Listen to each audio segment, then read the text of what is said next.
ہے میرا رہنما قرآن، شفا ہے نور ہے قرآن، جلا دل کی میرا قرآن، رضا رب کی میرا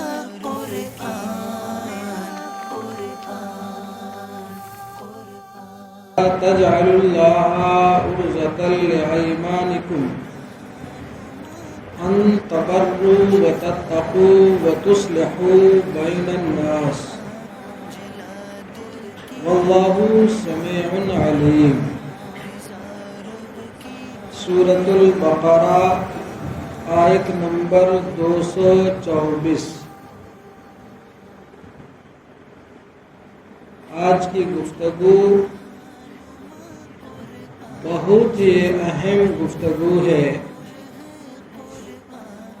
آپ اس آیت کریمہ کا ترجمہ اور تفسیر اور ان کے متعلق سے احکام اور کچھ احادیث کریمہ سماعت فرمائیں۔ معاشرے میں خصوصاً نوجوانوں میں اور بازاروں میں کام کرنے والے تجار اور کاروباری حضرات کے اندر یہ خامیاں بڑی پائی جا رہی ہیں، لہذا آپ خود بھی سماعت فرمائیں، اپنے احباب، بھائی برادر اور اپنے رشتہ داروں تک یہ بات، مسلمانوں تک یہ بات عام کرنے کی کوشش فرمائیں۔ اللہ تبارک و تعالی ارشاد فرما رہا ہے وَلَا تَجْعَلُوا اللَّهَ عُرْضَةً لِأَيْمَانِكُمْ، اور اللہ کو اپنی قسموں کا نشانہ نہ بنا لو۔ أَن تَبَرُّوا وَتَتَّقُوا وَتُصْلِحُوا بَيْنَ النَّاسِ، کہ احسان اور پرہیزگاری اور لوگوں میں صلح کرنے کی قسم کر لو۔ واللہ سمیع علیم، اور اللہ سنتا جانتا ہے۔ اس آیت کریمہ کی شان نزول سماعت فرمائے۔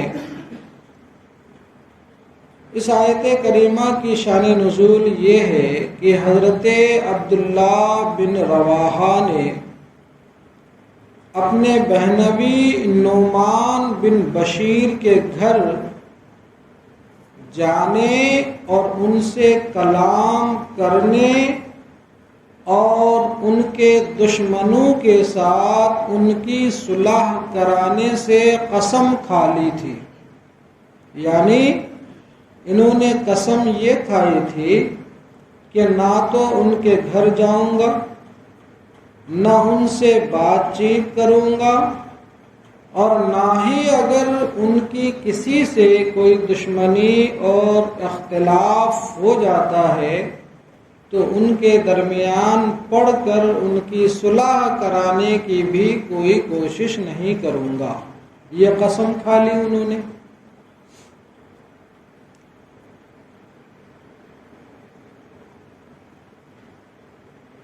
جب ان کے متعلق ان سے کہا جاتا تو کہہ دیتے تھے کہ میں قسم کھا چکا ہوں، یعنی ان سے یہ کہا جاتا کہ ان کے گھر جائیں، ان سے گفتگو کریں، یا ان کے دشمنوں کے ساتھ آپ صلح کرا دیں، تو فوراً یہ عذر لاتے کہ میں نے تو قسم کھا لی ہے کہ نہ ان سے بات کرنی ہے اور نہ ہی ان کے گھر جانا ہے اور نہ ہی جو ہے ان کے دشمنوں کے ساتھ درمیان میں پڑھ کر ان کی صلح کرانی ہے، اس لیے یہ کام کر ہی نہیں سکتا۔ اس باب میں یہ آیت کریمہ نازل ہوئی اور حکم ہوا کہ نیک کام کرنے سے قسم کھا لینے کی ممانعت فرما دی گئی، یعنی انسان کے لیے یہ ممنوع قرار دے دیا گیا کہ انسان نیک کام نہ کرنے کی قسم اٹھا لے. بھائی بھائی سے ملنا یہ نیک کام ہے، بھائی کے گھر جانا یہ نیک کام ہے، صلہ رحمی یہ نیک کام ہے. اور کسی دو مسلمان کے درمیان اگر کسی طریقے کا کوئی اختلاف ہو جائے تو ان کے درمیان کوشش کر کے ان کے اختلافات کو ختم کرا کر ان میں اتفاق کرا دینا یہ دینی کام ہے اور یہ نیک کام ہے. لہذا لوگوں کو اس طرح کی قسم کھا لینا کہ میں یہ نہیں کروں گا، یہ مذہب مہذب مذہب اسلام میں ممنوع ہے. اسی طریقے سے والدین کی خدمت نہ کرنے کی قسم کھا لینا، ماں باپ سے بات چیت نہ کرنے کی قسم کھا لینا، بھائی بہنوں سے بات چیت نہ کرنے کی قسم کھا لینا، یا کسی کے ساتھ وہ حسن سلوک کر رہے ہوتے ہیں، ان کی مدد کر رہے ہوتے ہیں، اور آپ جن کی مدد کر رہے ہوتے ہیں ان کی طرف سے کوئی ایسا فعل صادر ہو گیا کہ آپ کو دلی تکلیف ہو جائے تو اب جناب والا آپ قسم کھا بیٹھے کہ اب آج کے بعد میں ان کی کوئی مدد نہ کروں گا اور ان کی کوئی نصرت و حمایت نہ کروں گا.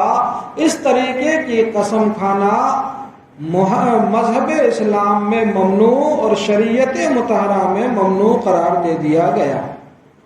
مسلم شریف کی حدیث پاک میں ہے کہ رسول اکرم صلی اللہ تعالی علیہ وسلم نے فرمایا، جس شخص نے کسی معاملہ پر کسی امر پر قسم کھا لی پھر معلوم ہوا کہ خیر اور بہتری اس کے خلاف میں ہے، یعنی کسی کام کے کرنے یا نہ کرنے کی قسم کھا لی لیکن بھلائی بہتری اس کے خلاف میں ہے، تو چاہیے کہ اس امر خیر کو کرے اور قسم کا کفارہ دے دے.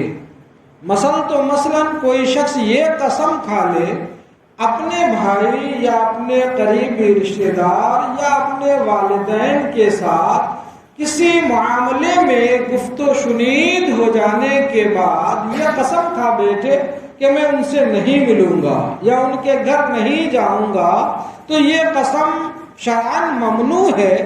اب اس قسم کو توڑ کر ماں باپ سے ملنا، اس کی خدمت کرنا، بھائی سے ملنا، ان کے ساتھ صلہ رحمی کرنا اور رشتہ داری نبھانا، اس میں بھلائی اور بہتری ہے. لہذا وہ قسم کھانے والا شخص کیا کرے گا؟ وہ اپنے بھائی سے ملے گا، اپنے والدین کی خدمت کرے گا، اپنے قسم توڑ دے گا. اور قسم توڑنے کی شریعت مطہرہ میں جو کفارہ شریعت مطہرہ نے طے فرمایا ہے وہ کفارہ وہ قسم کا دے دے گا. انشاءاللہ تعالی کفارہ قسم ٹوٹنے پر کتنا دینا ہے اور کسے دینا ہے، کفارے کی بحث اور گفتگو میں اگلے ہفتے کروں گا. آج مکمل گفتگو آپ قسم کے تعلق سے سماعت فرما لیں. فرماتے کہ بعض مفسرین نے یہ بھی کہا ہے کہ اس آیت سے بکثرت قسم کھانے کی ممانعت ثابت ہوتی ہے. کچھ لوگوں کو آپ نے دیکھا ہے، کچھ لوگوں کی عادت بن جاتی ہے، بات بات پر وہ قسم کھا لیتے ہیں، ہر بات پر قسم کھاتے ہیں. لہذا ایسے شخصوں کو جو ہے سختی سے منع کر دیا گیا کہ آپ بات بات پر قسم نہ اٹھائیں نہ کھائیں.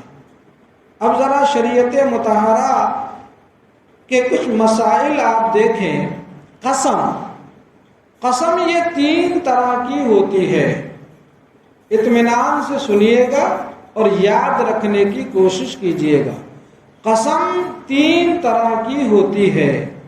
ایک قسم ہوتی ہے لغو، ایک ہوتی ہے غموس اور ایک ہوتی ہے منعقیدہ.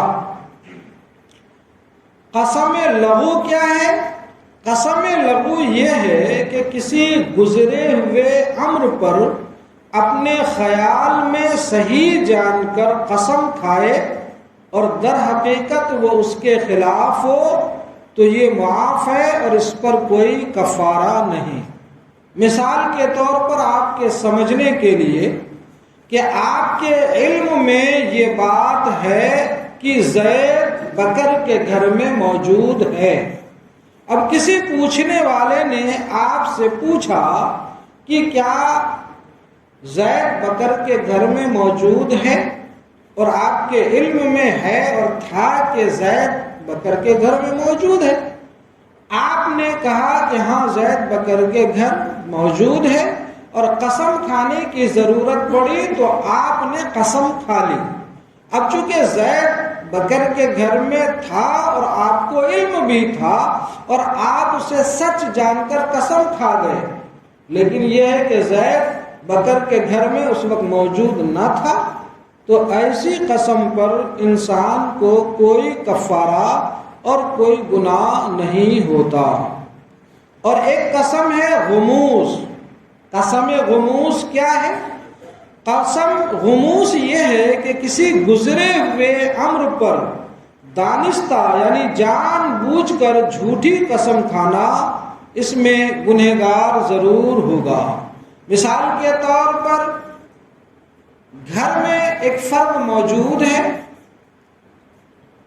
اور آنے والا شخص گھر میں موجود شخص کے موجودگی کے بارے میں سوال کر رہا ہے، لیکن بتانے والا جانتا ہے کہ موجود ہے، اس کے باوجود بھی وہ قسم کھا کر کہتا ہے کہ نہیں موجود نہیں ہے، جان بوجھ کر خلاف واقع بات پر قسم کھا رہا، اس کو قسم غموس کہتے ہیں۔ اس پر سخت گناہ اور سخت وعید آئی ہے، لیکن اس پر بھی کوئی کفارہ لازم نہیں ہوگا۔ کفارہ سے مراد قسم کے ٹوٹنے پر شریعت میں جو کفارہ لازم کیا گیا ہے وہ تو نہیں لازم ہوگا، لیکن جھوٹی قسم کھانے پر سخت گناہ کا وہ شخص مرتکب ضرور ہوگا۔ یہ تو ہو گئی گزشتہ زمانے کے تعلق سے قسم کھانے کے بارے میں۔ ایک ہے قسم منعقدہ۔ قسم منعقدہ یہ ہے کہ کسی آئندہ آنے والے زمانے میں آئندہ امر پر قصد کر کے ارادہ کر کے قسم کھائے، اس قسم کو اگر توڑے تو گنہگار بھی ہے اور کفارہ بھی لازم ہے۔ مثال کے طور پر ایک شخص دوسرے شخص سے یہ کہے قسم کھا کر کہ میں کل آئندہ تمہارے گھر ضرور آؤں گا، اور اس پر آنے کے اوپر وہ اس نے قسم کھا لی اور دوسرے دن وہ شخص اس کے گھر نہیں آیا، تو اب نہیں آنے کی صورت میں قسم کے خلاف ہوا، قسم میں وہ حانث ہو گیا، اس کی قسم ٹوٹ گئی، لہذا اسے قسم کا توڑنے کی وجہ سے گناہ بھی ہوگا اور کفارہ بھی دینا ہوگا۔ کفارہ کتنا دینا ہوگا اور کس کو دینا ہوگا اور کفارے کی کیا صورت ہوگی، یہ ساری باتیں انشاءاللہ تعالی میں آپ کو اگلے ہفتے عرض کروں گا، کیونکہ قسم کی ایک بہت اہم صورت اگلی آیت میں موجود ہے۔ اس کی تفسیر بیان کرنے کے بعد پھر میں آپ کو جو ہے قسم کا کفارہ اور کس کو دینا ہے اور کتنا دینا ہے اس کی تفصیل بیان کروں گا انشاءاللہ تعالی۔ ابھی ایک مرتبہ درود پاک پڑھیں تو سنو، اللہم صلی علی سیدنا مولانا محمد بارک وسلم، صلاۃ و سلام علیک یا رسول اللہ، صلاۃ و سلام علیک یا حبیب اللہ صلی اللہ تعالی علیہ وسلم۔ قسم اللہ کی کھائی جاتی ہے یا قسم اللہ کے صفات میں سے کسی صفت کے ساتھ کھائی جاتی ہے۔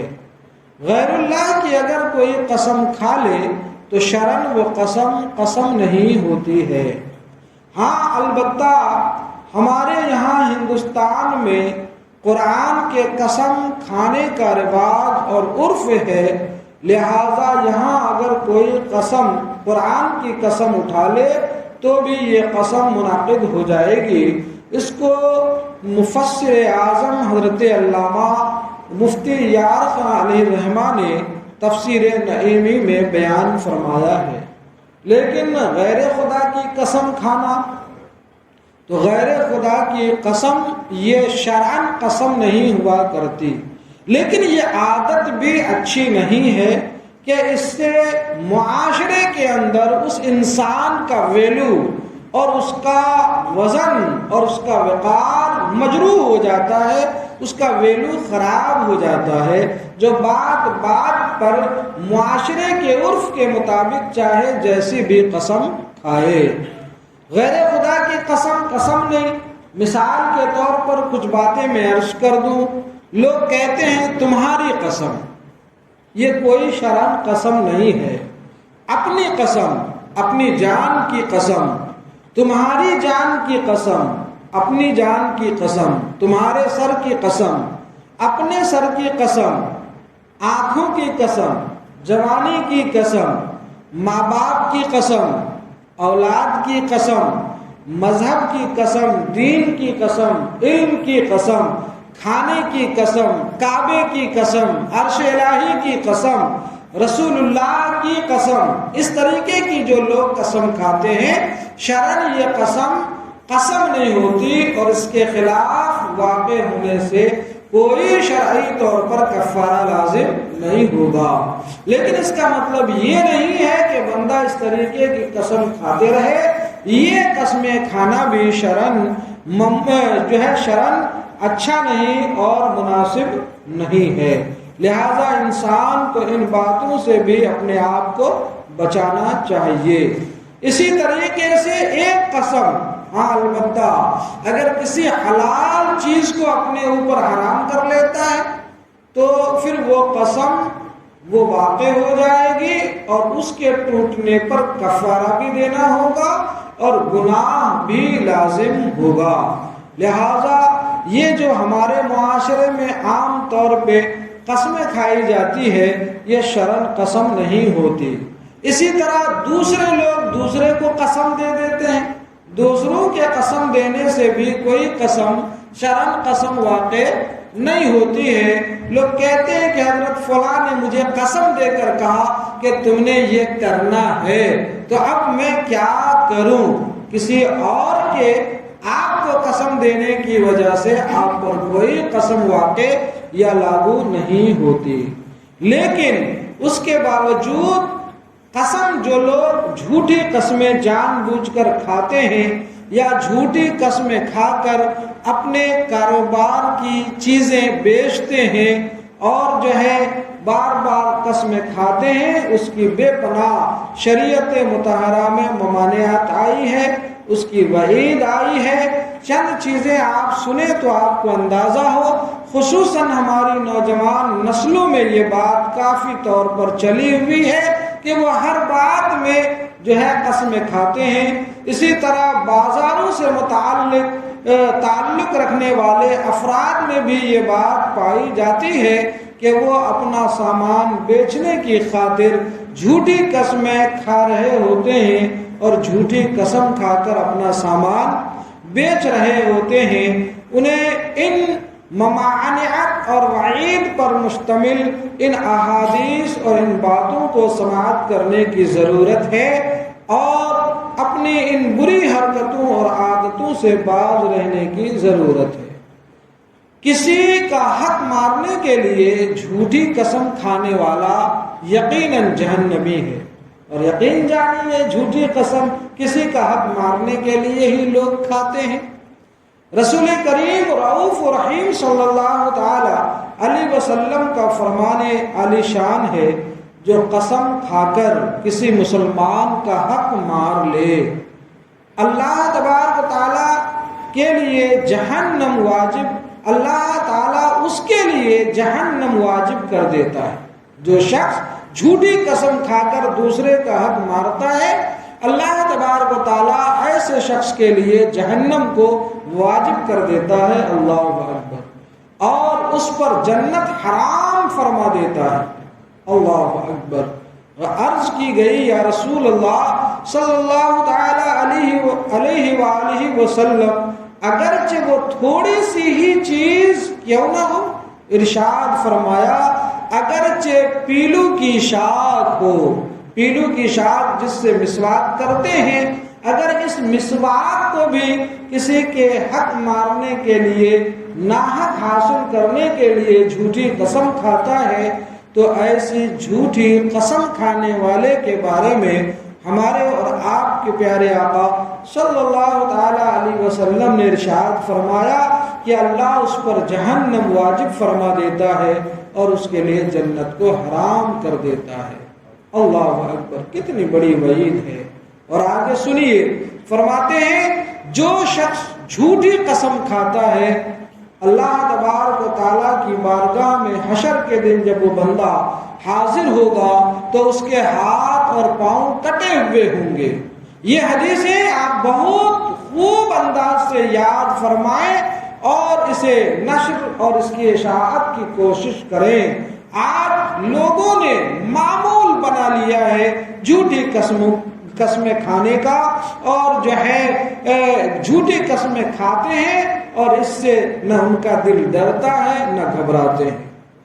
ایک حضر میں سنیے، ایک حدیث کے ایک حضر میں یعنی ملک یمن کے شہر حضرموت کا باشندہ تھا، رہنے والا تھا، اور ایک شخص کندی یعنی قبیلہ کندہ سے وابستہ رکھنے والا شخص تھا. مدینے کے تاجور صلی اللہ تعالی علیہ وسلم کی بارگاہ انور میں یمن کی ایک زمین کے متعلق اپنا جھگڑا پیش کیا، اپنا معاملہ پیش کیا. حضرمی نے عرض کی یا رسول اللہ صلی اللہ تعالی علیہ وسلم، میری زمین اس کے باپ نے چھین لی تھی، اس کے باپ نے میری زمین چھین لی تھی، اب وہ اس کے قبضے میں ہے، اب وہ اس کے قبضے میں ہے. تو نبی مکرم نور مجسم صلی اللہ تعالی علیہ وآلہ وسلم نے دریافت فرمایا کیا تمہارے پاس کوئی گواہی ہے، کوئی تمہارے شاہد موجود ہیں؟ تو اس نے عرض کی یا رسول اللہ میرے پاس تو کوئی گواہی اور کوئی گواہ موجود نہیں ہے، لیکن میں اس سے قسم لوں گا کہ اللہ کی قسم کھا کر کہے کہ یہ نہیں جانتا کہ وہ میری زمین ہے. یعنی اگر یہ کہہ دے قسم کھا کر کہ یہ زمین تمہاری نہیں ہے تو پھر میں مان لوں گا، ورنہ اسے یہ بات معلوم ہے کہ یہ زمین میری ہے، اس کے باپ نے مجھ سے چھین لیا تھا اور اب یہ اپنے قبضے میں رکھا ہوا ہے اور اس سے منافع حاصل کر رہا اور اس سے جو ہے فائدے اٹھا رہا ہے. وہ میری زمین ہے جو اس کے باپ نے غصب کر لی تھی. کندی نے قسم کھانے کے لیے، کندی قسم کھانے کے لیے تیار ہو گیا تو رسول اکرم صلی اللہ تعالی علیہ وسلم یعنی وہ کندی شخص جس کے پاس اس یمنی شخص کی زمین تھی، وہ جھوٹی قسم کھانے کے لیے کیا ہو گیا؟ تیار ہو گیا. جب وہ جھوٹی قسم کھانے کے لیے تیار ہو گیا تو رسول اللہ صلی اللہ تعالی علیہ وسلم نے ارشاد فرمایا جو جھوٹی قسم کھا کر کسی کا مال دبائے گا وہ بارگاہ الہی میں اس حالت میں پیش ہوگا کہ اس کے ہاتھ پاؤں کٹے ہوئے ہوں گے. اللہ اکبر. یہ سن کر جب حضور نے یہ ارشاد فرمایا تو یہ سن کر کندی نے کہہ دیا کہ یا رسول اللہ صلی اللہ تعالی علیہ وسلم واقعی یہ زمین اسی یمنی شخص کی ہے. سبحان اللہ. یعنی حضور نے ارشاد فرمایا اور آپ کے کلام کی ایسی تاثیر ہوئی کہ وہ جھوٹی قسم کھانے سے باز رہا اور فوراً جو ہے اسے قبول کر لیا. تو پتہ یہ چلا کہ دنیا کی معمولی شے حاصل کرنے کے لیے انسان جھوٹی قسم کھا لیتا ہے اور معمولی شے حاصل کر لیتا ہے، جبکہ یہ معمولی شے کے بدلے میں آپ نے ابھی سنا کہ کتنی بڑی وعید اس کے لیے کہ اس معمولی شے دنیا کی حاصل کردہ اور وہ شے کچھ دنوں میں فنا ہو جاتی ہے، ختم ہو جاتی ہے، لیکن وہ وعید کا توق اس شخص کے گردن پر موجود رہتا اور اس کے اوپر یہ وعید قبر سے حشر تک یہ ہوتا ہے کہ اللہ تبارک و تعالیٰ ایسے شخص پر جہنم کو واجب فرما دیتا اور جنت اس کے لیے حرام کر دیتا ہے، اور میدان محشر میں جب اس شخص کی پیشی احکم الحاکمین کی بارگاہ میں ہوگی تو اس جھوٹی قسم کھانی کی نحوست کی بنیاد پر اس کی تباہی اور بربادی کے نشان یہ ہوں گے کہ اس کے ہاتھ اور پاؤں کٹے ہوئے ہوں گے۔ نعوذ باللہ من ذالک۔ اللہ تبارک و تعالیٰ کی پناہ مانگتے ہیں ہم سب اس بات سے کہ ہم کسی بات پر جان بوجھ کر جھوٹی قسم کھائیں۔ ایک مرتبہ درود پاک پڑھیے، اللہم صلی علی سیدنا مولانا محمد بارک وسلم، صلاۃ و سلام علیک یا رسول اللہ، صلاۃ و سلام علیک یا حبیب اللہ صلی اللہ تعالی علیہ وسلم۔ جھوٹی قسم لوگ کھا کر دنیا کے معمولی اشیاء حاصل کر لیتے ہیں، جبکہ انہیں پتہ نہیں ہوتا ہے کہ جھوٹی قسم گھروں کو ویران کر چھوڑتی ہے، گھروں کو تباہ و برباد کر چھوڑتی ہے۔ جھوٹی قسم کے نقصانات کا جو ہے کہ نقصانات بے پناہ اور بہت زیادہ ہیں۔ سیدی سرکار اعلیٰ حضرت امام اہل سنت مولانا شاہ امام احمد رضا خان فاضل بریلوی رحمت اللہ تعالی علیہ فرماتے ہیں، جھوٹی قسم گھروں کو ویران کر چھوڑتی ہے۔ ایک اور مقام پر لکھتے ہیں کہ جھوٹی قسم گزشتہ بات پر دانستہ یعنی جان بوجھ کر اس کا کوئی کفارہ اگرچہ نہیں، مگر اس کی سزا یہ ہے کہ جہنم کے کھولتے ہوئے دریا میں گوتے دیا جائے گا۔ اللہ اکبر۔ گزشتہ باتوں پر جان بوجھ کر اگر کوئی جھوٹی بات پر گواہ قسم کھاتا ہے تو اگرچہ اس کا کوئی کفارہ نہ دینا پڑے، لیکن اس کی وعید یہ ہے کہ اسے جہنم کے کھولتے ہوئے دریا میں ڈبویا جائے گا، گوتے دیا جائے گا۔ اللہ اکبر۔ لہذا مسلمانوں، اللہ تبارک و تعالیٰ کے قہر و جلال سے ہمیں ڈرنے اور اس سے بچنے کی ضرورت ہے۔ منقول ہے، ایک واقعہ میں آپ کو عرض کروں، فرماتے ہیں کہ قیامت کے دن ایک شخص کو اللہ عز و جل کی بارگاہ میں کھڑا کیا جائے گا۔ اللہ کے حضور جب اسے حاضر کیا جائے گا تو اللہ تعالیٰ اسے جہنم میں لے جانے کا حکم فرمائے گا۔ رب فرمائے گا کہ فرشتے اسے جہنم میں لے جاؤ۔ جب جہنم میں لے جانے کا حکم ہوگا تو وہ عرض کرے گا، اے پروردگارا، اے پالن ہارا، اے رب کائنات، مجھے کس لیے جہنم میں بھیجا جا رہا ہے؟ کیا وجہ ہے؟ ارشاد ہوگا، تمہیں جہنم میں اس لیے بھیجا جا رہا ہے کہ نمازوں کو ان کا وقت گزار کر پڑھتے تھے، نمازوں کو اس کا وقت گزار کر پڑھتے تھے، اور میرے نام کی جھوٹے قسمیں کھانے کی وجہ سے کہ تم میرے نام کی جھوٹی قسمیں کھایا کرتے تھے، تمہارے یہ دو گناہ تھے جس کی بنیاد پر تمہیں جہنم میں لے جانے کا حکم ارشاد ہوا۔ اللہ اکبر۔ اور ایک واقعہ اور سنیے، حضرت سیدنا ابو ذر غفاری رضی اللہ تعالی عنہ سے مروی ہے، حدیث پاک ہے کہ اللہ عز و جل کے محبوب دانائے غیوب منزہ عن العیوب صلی اللہ تعالی علیہ وآلہ وسلم نے ارشاد فرمایا، تین شخص ایسے ہیں جن سے اللہ تعالی نہ کلام فرمائے گا، نہ ان کی طرف نظر کرم فرمائے گا، اور نہ ہی انہیں پاک کرے گا۔ یہ بہت بڑی بات ہے، لوگ اسے ہلکے میں نہ لیں کہ اللہ اس سے کلام نہ فرمائے گا تو کیا ہوگا، اس کی طرف نظر کرم نہ فرمائے گا تو کیا ہوگا۔ ذرا سنیے گا، نظر کرم بھی رب اس کی طرف نہیں فرمائے گا، اور نہ ہی انہیں پاک کرے گا، یعنی انہیں گناہوں سے پاک نہیں کرے گا، بلکہ ان کے لیے دردناک عذاب ہے۔ آپ رضی اللہ تعالی عنہ یعنی حضرت سیدنا ابو ذر غفاری رضی اللہ تعالی عنہ فرماتے ہیں کہ اللہ تعالی کے حبیب صلی اللہ تعالی علیہ وسلم نے یہ بات 3 بار ارشاد فرمائی۔ حضور کسی بات کو بتاکید ارشاد فرمانا چاہتے تو اس بات کو 3 مرتبہ